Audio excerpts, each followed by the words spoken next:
Kirk here, radio stations across the country. What is the significance of January 6th?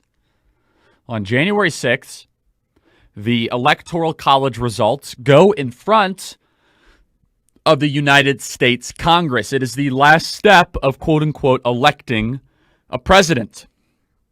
Vice President Mike Pence is the Vice President of the United States, but he is the only member, according to the United States Constitution, that serves a role both in the executive branch and in the legislative branch, a leadership role in particular.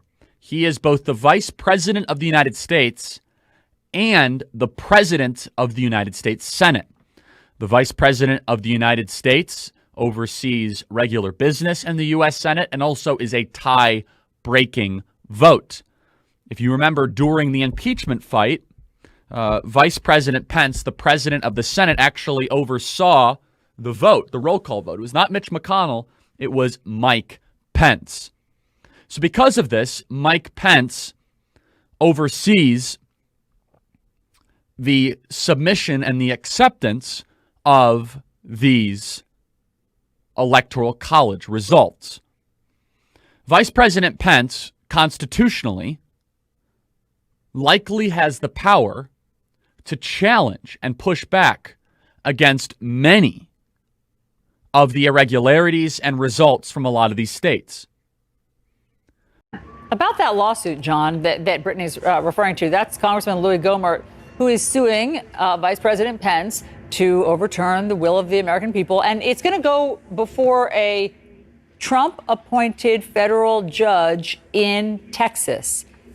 Will this be dismissed out of hand, or is there any way that this gums up the works somehow?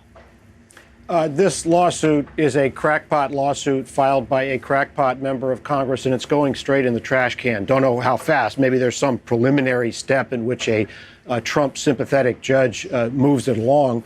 But there is no scenario in which the Vice President of the United States of the sitting administration can, on his own steam, reverse the electoral votes of states that voted somewhere else. It's simply not the American system.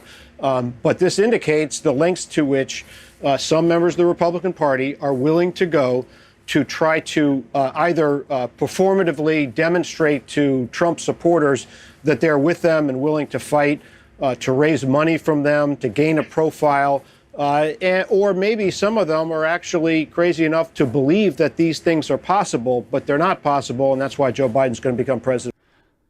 So on January 6th, Mike Pence oversees this entire process. I'm sure there are a lot of conversations happening internally between the President of the United States and Mike Pence. And Mike Pence is a friend of mine. Mike Pence is an awesome, loyal American patriot. He spoke at our Turning Point USA Student Action Summit. He has been phenomenally loyal to the president and to his shared objectives and aims. And so whatever Mike Pence does, I am sure it will be cleared and approved by President Trump himself. But theoretically, Vice President Mike Pence could decide to accept electoral votes from all but states that are in contention. Vice President Mike Pence could say that until more evidence is put forward towards the veracity of these results, Georgia, Arizona, Michigan, and Wisconsin are not going to be accepted here in the United States Senate. Now,